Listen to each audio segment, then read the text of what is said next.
This is Dane Wigington with Geoengineeringwatch.org. This is installment number 10 of Climate Engineering Q&A. And about the ongoing climate engineering onslaught, if you think it's getting worse, that's only because it is. How much more can the planet's life support systems take? That remains to be seen, but consider many links in the chain are already far past the breaking point.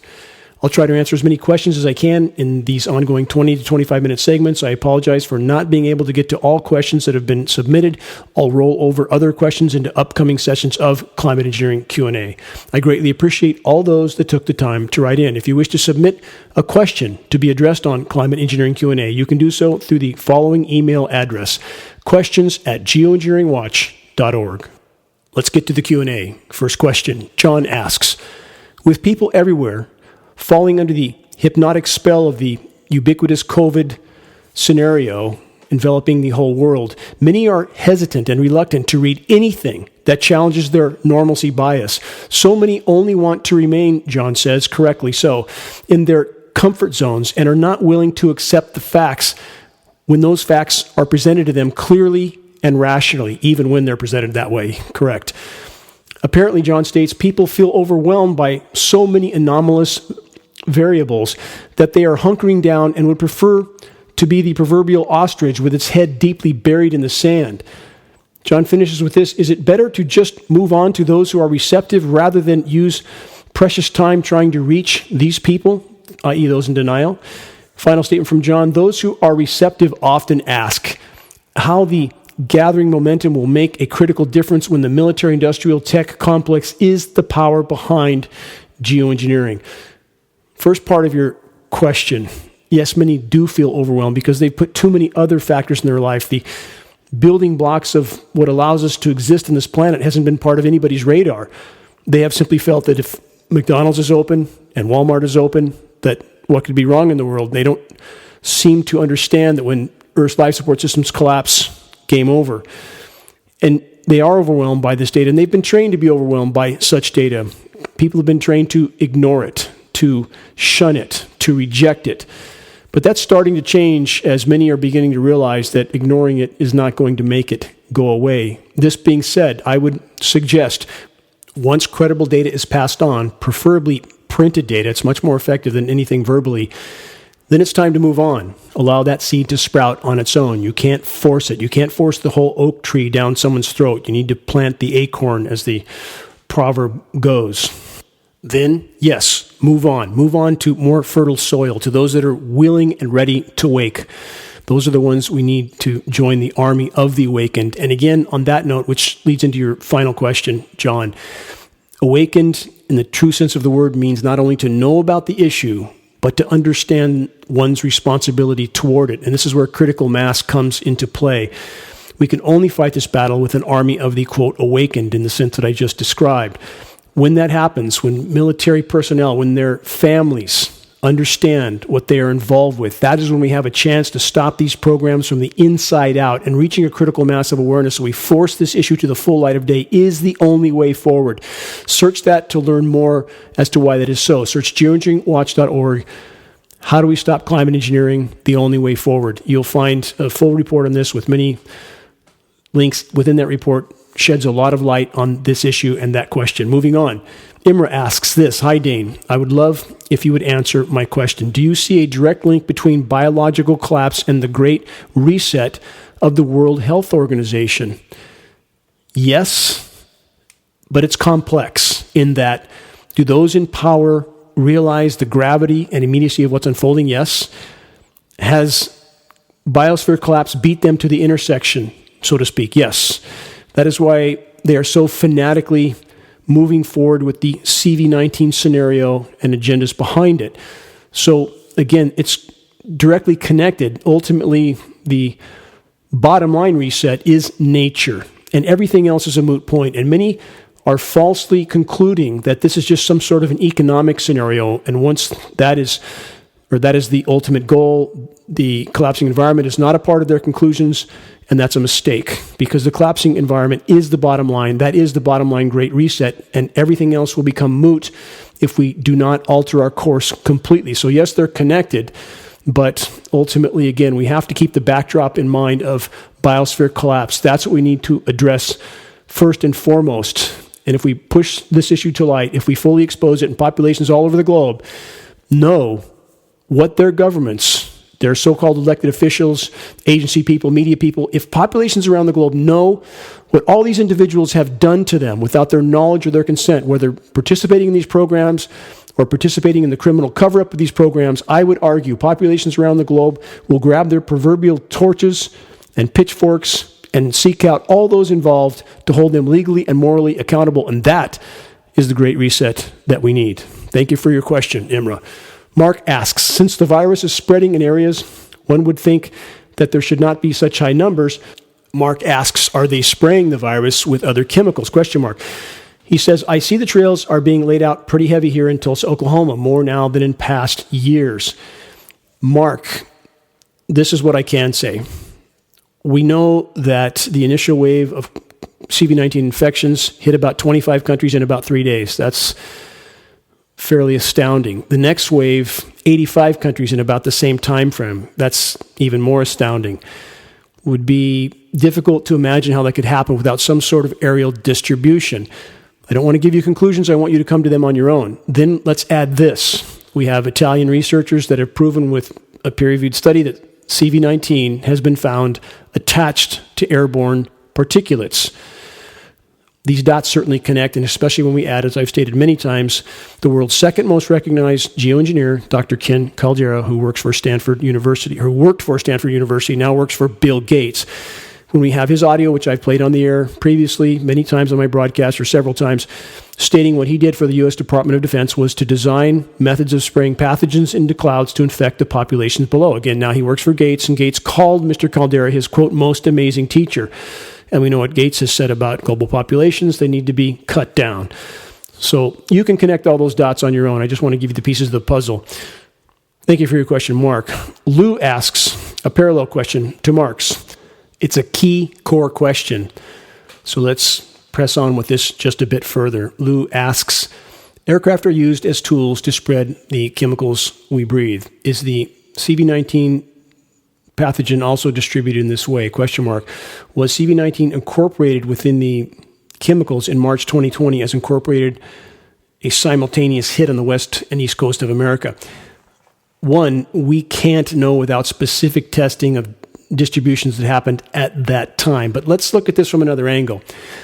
We know that the aerosols are being dispersed at altitude. The documentary film, The Dimming, just posted by geoengineeringwatch.org, has proven that conclusively with our atmospheric aerosol testing. We know these elements, aluminum, barium, strontium, manganese, polymer fibers, are highly inflammatory to the human respiratory system, in addition to being incredibly devastating to the entire web of life. But this inflammation makes us all susceptible, at minimum, much more susceptible to any form of pathogen, including CV-19. And now, again, we can add what we answered with Mark's question. We know CV-19 was found attached to airborne particulates. So from any perspective, this is a very alarming scenario. We are literally in a fight for life. If we can't breathe air that's not contaminated, at minimum, with climate engineering elements, aluminum, barium, strontium, manganese, polymer fibers, we're in a fight for life. And what else might be in those particulates or on those particulates? And what else might, at one point, if the power structure feels they're truly losing control, what else might be added to that mix? Something to ponder. Next question. Roberta asks, how do we stay healthy when the nanoparticles are raining down on us? I've watched them for 20 years. Roberta, there are some of these elements that can be chelated out to some degree, and we should all try to do that to stay as healthy as we can while we're waging this war against the collective insanity that's now permeated the entire planet like a runaway cancer. I would talk to a nutritionalist and get on a guided chelation scenario to try to keep these elements moving through your system and not building up within your system, which can be incredibly devastating. So there are ways with many of these materials to chelate them out of our systems. If there's biologicals involved, that's a completely different subject, and that's something that we can only speculate about at this point. But I would recommend talking to a nutritionalist, get on a good chelation program, and try to stay as healthy as you can while we're desperately trying to force this issue to the full light of day. Next question, Robin asks, what happens if climate engineering is halted? Question mark. Can you provide a brief term summation? Important question, Robin. It's called scientifically double catastrophe scenario. And the science community paints this picture, that if we stop climate engineering after we start, that the catastrophes that will follow will be even worse than continuing climate engineering forever. Think how insane that is. That's like telling the heroin addict, you can only keep shooting more and more and more. You can never stop because the withdrawals are too brutal.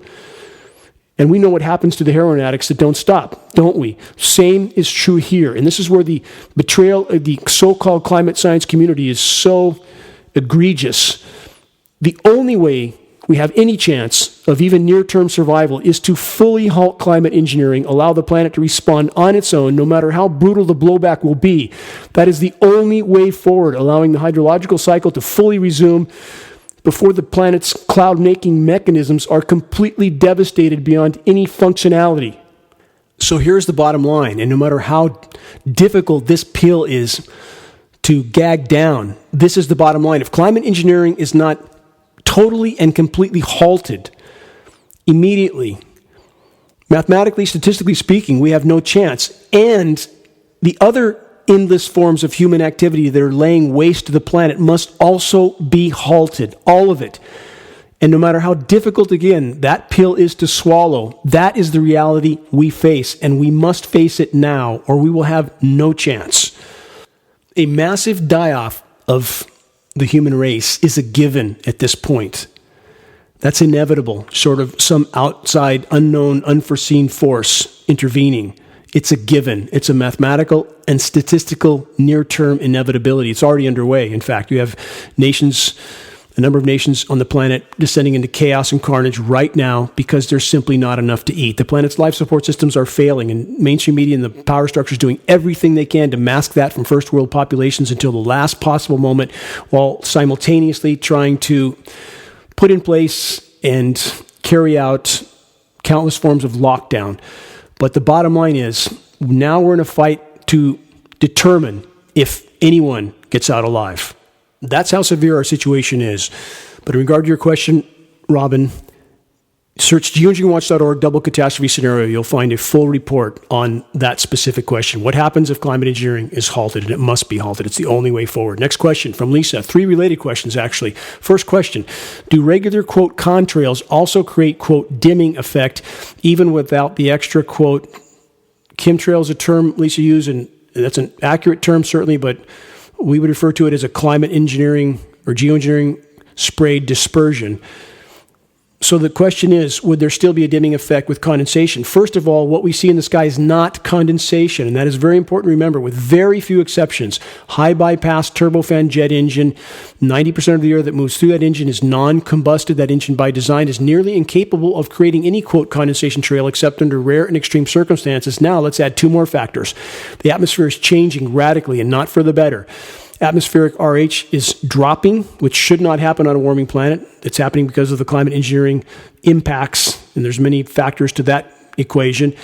But also temperatures are rising, neither of which is in any way conducive to, quote, contrail formation. The contrail narrative is an absolute blatant glaring lie. We have film footage of these aircraft, nozzles visible, turning dispersions on and off, not condensation. So again, it's a moot question in this sense. Condensation doesn't behave in that way, so no, it couldn't do what the particulate dispersions do, and the moisture attaches then to that particulate, but no particulate, we wouldn't have this situation. No, we would not have the same dimming effect. Absolutely not. And it's not condensation, so I hope this fills in the blank to some degree. This is particulate dispersions, would not have the same effect otherwise. Next question, do you think they're putting extra chemicals in airline and or military fuel that will create the heavy trails? That question is a yes. Do we think fuel additives are sometimes used for the particulate dispersions? Answer appears to be yes. This would be when there's a short, bright, seemingly consistent trail behind an engine, but that is likely a fuel additive being used for the same purpose. It would depend on whether the aircraft in question has been retrofit to spray a payload or if they're simply using fuel additives in a particular case. But they are desperate. They are doing this in any and every way they can. And let's keep in mind that the U.S. military is leasing nearly 1,000 commercial aircraft for their own purposes right now. What are they using those aircraft for? What do you think? Next question. Is the air so full of particles already that when an airplane flies through it, it creates much larger and longer lasting puffy contrails and clouds? Again, question is no, that is not what's happening. If the particulates are already there, they will have a particular visual effect already, and an aircraft flying through them, although it may create some sort of turbulent pattern, it's not the source of the trails that we see. Absolutely, positively not. Again, we can see the dispersions coming from nozzles, so there's many false narratives out there that try to claim this is just a result of jets passing through normal atmospheric pollution. All false narratives, just like all the climate engineering testing narratives that are going on right now, like the Scopex test and a balloon in the atmosphere with a few pounds of material, pretending that climate engineering isn't already going on when it's been happening for over 75 years. So lots of false narratives. Bottom line, these are payload dispersions through retrofit nozzles. We have the film footage to prove it. We have the lab tests, atmospheric lab tests to prove it. We have precipitation tests to prove it. We have government documents to prove it. This is not condensation. This is climate engineering. Next question. David asks this. I have a question about Mexico, and if there's any less or more chemtrail activity there, i.e. geoengineering activity. Again, I know it's the chemtrail term, descriptive term, but leads straight to conspiracy theory and hoax, and the more we use that term, the more others pick it up, and the more easily official sources marginalize the issue, and media sources marginalize the issue. If you use the geoengineering term, climate engineering, solar radiation management, they can't marginalize us if we stick to the science terms. We are playing chess. We need to learn how to play well. Sorry for the diversion, David. Back to your question about the amount of aerosol operations in Mexico. David asked specifically the Yucatan and also the Pacific coast. You're going to have more on and off activity in those regions, and it's related to weather systems that might be in those regions as we move into the warmer months, and there's cyclonic activity in the Caribbean. In those areas, you're going to see much more aerosol operations. In regions like Northern California or the Pacific Northwest, the aerosol operations are sometimes constant. If there's any moisture moving in at all, it's a constant bombardment. So you have different applications in different regions with different objectives. But there is no place to hide. I want to make that clear. The contamination of our breathable air column is ubiquitous. Some areas are worse than others, but it is everywhere in the air column, and the operations that occur directly over your head are not likely to settle on you. It's going to drift further downwind. And what's upwind is what will settle where a particular location where someone might be. So consider that as well. But there is no place to hide from the aerosol operations. Thank you for your question, David.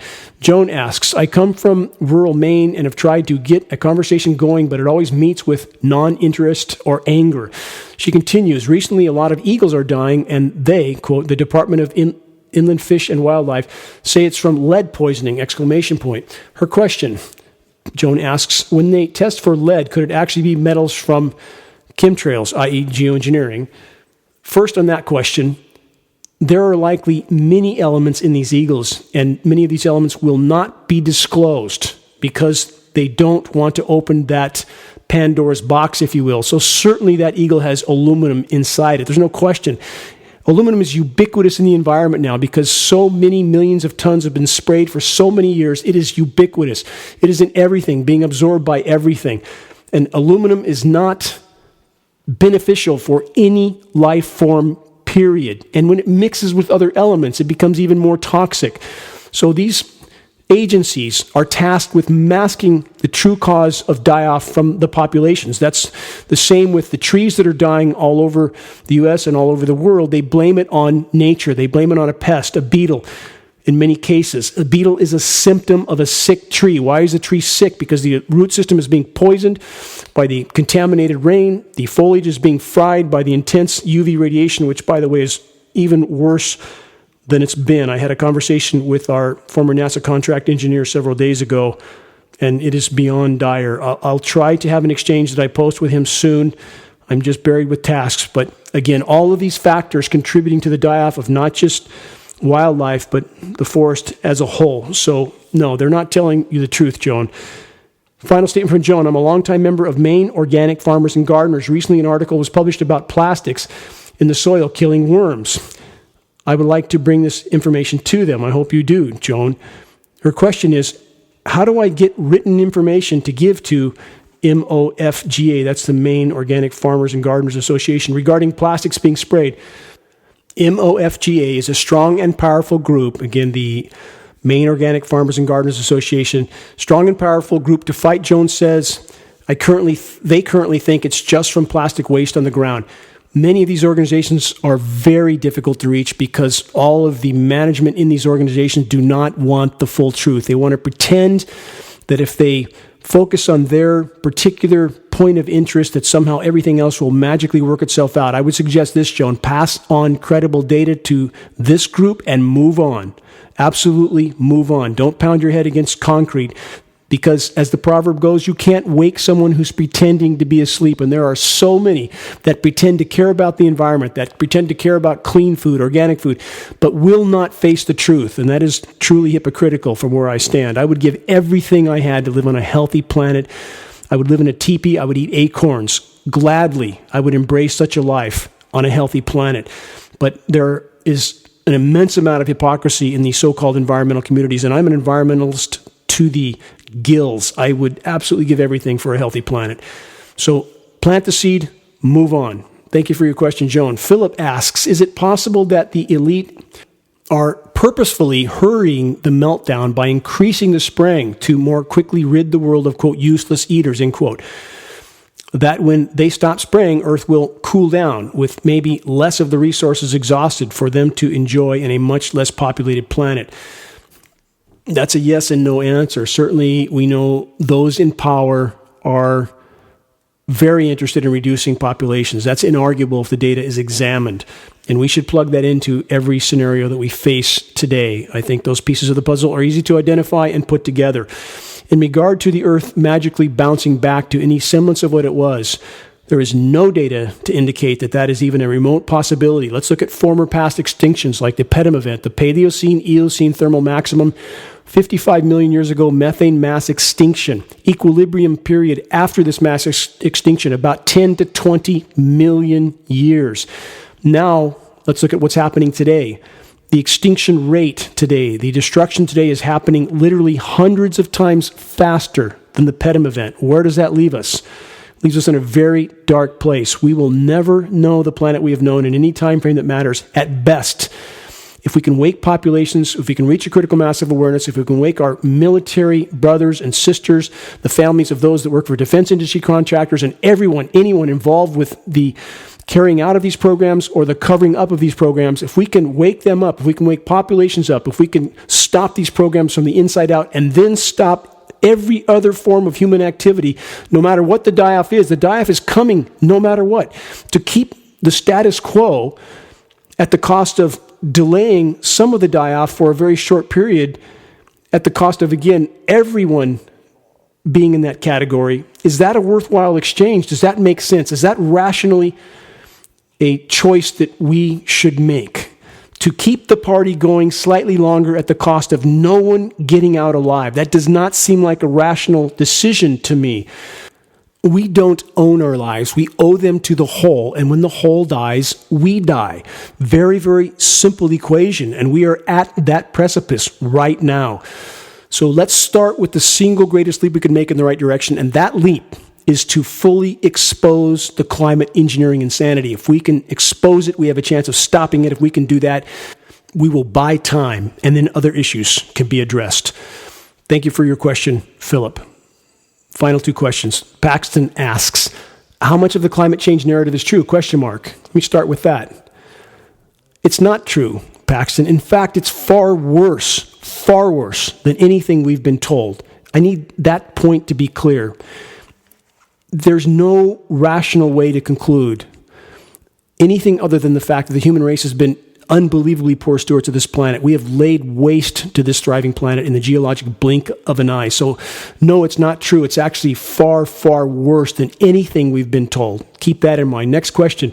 Are humans responsible for the biosphere collapse, or is that something that would naturally be happening anyway? Question mark. Again, similar question, but let me give this example, which I've given many times before. Making the argument, or trying to make the argument, that there's anything natural about what's happening would be like finding a body in the street that had been beaten, stabbed, shot, blown up, burned, run over, and then claiming they died of natural causes, of a heart attack. You couldn't make that argument rationally, and it's exactly the same with planet Earth. We have laid waste to planet Earth, and the notion that there would be no consequence to what we have done is simply not a rational notion. And now let's add climate engineering, the intentional intervention in Earth's life support systems. That is the biggest nail in our collective coffin of all. So absolutely nothing natural about what's happening. And statisticians, in fact, have done the equation as to the potential of there being anything natural about what's happening on the planet right now. And the statistical odds are a virtual zero. Human activity, including climate engineering, has completely derailed and disrupted all former climate equilibrium and cyclical behavior. Completely derailed all of it. Next part of Paxton's question is, if climate change biosphere collapse is a result of humans, is it because of carbon emissions / normal activities, or because of secret weather experiments or other covert operations? It is not a this or that equation, Paxton. It is all the above. It is every single form of human activity that has altered the energy balance of the planet, the functionality of the planet's life support systems. That includes so many forms of human activity. It would take me hours and hours and hours to even scratch the surface. Climate engineering at the top of that list. The biggest single piece to the puzzle, but by no means the only piece to the puzzle, and it does not outweigh all the other pieces combined. It is simply the single largest piece of the puzzle, and it is imperative for credibility to understand this issue, to understand your question, Paxton, which is a very, very important question. But again, it must be remembered that what has happened to our planet is incredibly complex, but all of it relating to human activity. The planet was in the elliptical phase of its orbit, should have been cooling now, not superheating.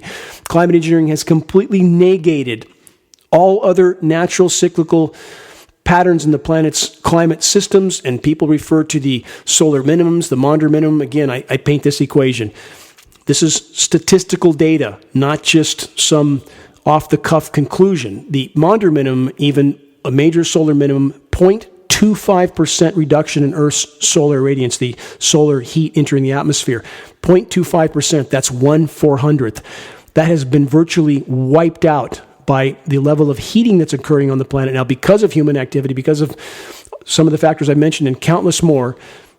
And the heating is occurring currently, mathematically, statistically, at about the thermal energy equivalent rate, that's the heat energy rate, of 5 Hiroshima bombs per second, 4 to 5 per second. That's about 400,000 per day. That's how fast the planet is heating. So much of that heat has gone to the oceans. The oceans are dying. Kelp forests dying all over the globe. Massive, massive red flags going off everywhere. And that heat is now staying in the atmosphere. And we are in a runaway event right now. So again, long answer to that question, but very important question, important imperative to understand if we have any chance of uniting the tribes and bringing the environmentalists that are neck deep in denial right now, denying climate engineering, if we want to bring them to the table, and they are needed at the table, we must build bridges and not burn them by pretending that we haven't harmed the planet, because we have, again, laid waste to the planet in the geologic blink of an eye. Final question. Nicolina asks, what is it that will happen to Earth in 5 to 6 years that is going to destroy Earth? ? I refer often to statistical timelines, Nicolina, that are about 5 to 6 years out. 0 hour for functional wildlife left on our planet and a total collapse of the ozone layer. That doesn't mean that the Earth is destroyed or gone. It means that it is potentially on the near-term path to being completely lifeless, near-term being far closer than most would like to believe. This process is unfolding now. We are neck deep in it, neck deep in this 6th mass extinction on planet Earth. And again, it's happening hundreds of times faster than any previous mass extinction. And now let's add the probability of the meltdown of 440 nuclear plants around the globe, the nuclear arsenals, the stripping off of Earth's protective atmosphere, planet Venus. Earth would become a sister to planet Venus at that point. It's called Venus syndrome. You can look that up. Geoengineeringwatch.org, Venus syndrome, for a more in-depth explanation. Is there anything left worth fighting for? Yes. Absolutely yes, because we are on completely uncharted ground at this point. If by our collective efforts we can reach a critical mass of awareness, and that involves strategically utilizing one's abilities and opportunities, passing out printed data is so key. We now have the tool of the dimming documentary that can be shared, and we hope that everyone is sharing it. We've put it out for free in spite of an extraordinary expense and difficulty producing it. We're asking everyone to use these tools so that we all might play chess as effectively as possible, to start spot fires of awareness around us. If we can expose and halt climate engineering, uniting populations around the globe in a common cause, a fight for life literally on our planet, we have a chance of altering our course enough to end up somewhere else besides where we are heading at light speed right now. The planet is miraculous beyond comprehension. The web of life is miraculous beyond comprehension. If we give it a chance, if we stop hindering its life support systems, who knows what may yet be possible. But again, that will take all of us, and it starts with fully exposing the collective insanity that is currently running the planet. What matters now is what each of us chooses to do or not to do. All that any of us owns in this world is our honor, our virtue, our morality. If we exercise this correctly, if we do not yield to the fading of the light, if we stand our ground against the gathering storm, we may yet have a profound effect. We may yet take a quantum leap in the right direction, but that effort will indeed take all of us. Please, make your voice heard in this all-important battle to sound the alarm. You can find more specific information on how to help on the homepage of geoengineeringwatch.org under the activist suggestions link. I'm out of time for this week's session of Climate Engineering Q&A. My deepest thanks to all that have submitted questions, and to those that have submitted questions that I was unable to get to yet. I'll do my best to answer as many as possible in the next installment of Climate Engineering Q&A. If you wish to submit a question, please do so at questions@geoengineeringwatch.org. Until next week, stay safe, stay strong. This is Dane Wigington with geoengineeringwatch.org.